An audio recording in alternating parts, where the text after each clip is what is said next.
Hello दोस्तों, welcome back to law prep judiciary. कैसे हैं आप लोग?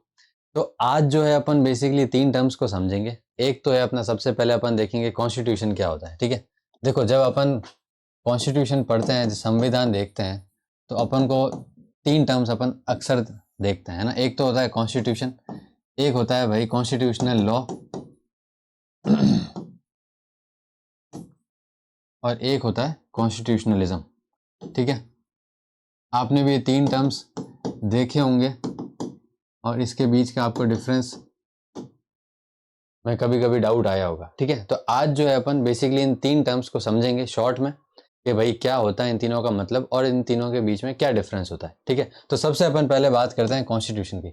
तो कॉन्स्टिट्यूशन, जिसको अपन संविधान भी बोलते हैं, तो ये क्या होता है? इसके अंदर सेट ऑफ अपन रूल्स देखते हैं, लॉज होते हैं।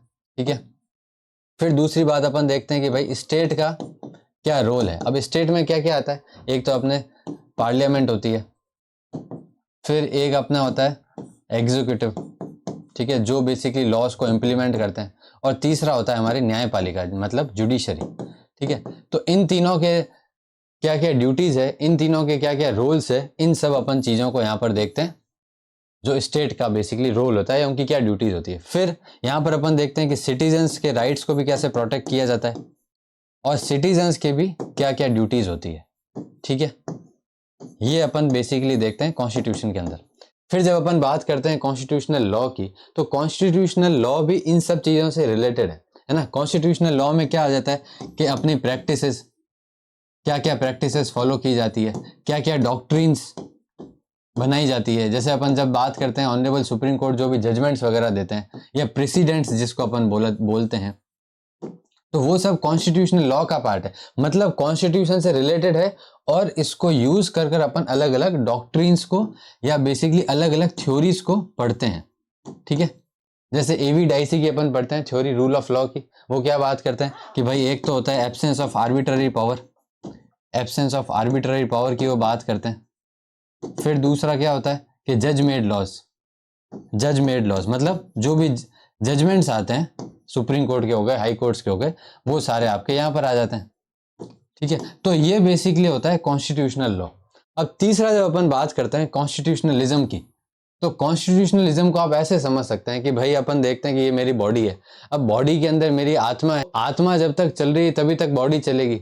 तो उसको कॉन्स्टिट्यूशनलिज्म को अपन ऐसे समझ सकते हैं कि ये जो है स्पिरिट है, ये क्या है? स्पिरिट है कॉन्स्टिट्यूशन की, कि कॉन्स्टिट्यूशन को एक लिविंग डॉक्यूमेंट बनाने के लिए, जिसको अपन बोलते हैं लिविंग डॉक्यूमेंट,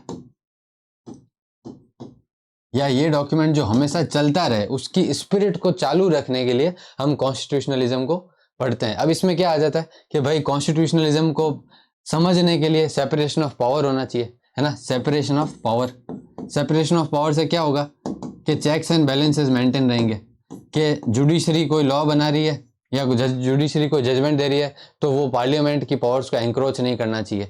फिर पार्लियामेंट अगर कोई लॉ बना रही है तो वो जुडिशरी के एस्पेक्ट्स में इंटरफेयर नहीं करना चाहिए। तो ये होता है कॉन्स्टिट्यूशनलिज्म, मतलब checks and balances is very essential to maintain the democratic setup. तो ये बेसिकली है हमारा, तीन टर्म्स को हमने आज समझा और इन तीनों के बीच का डिफरेंस देखा।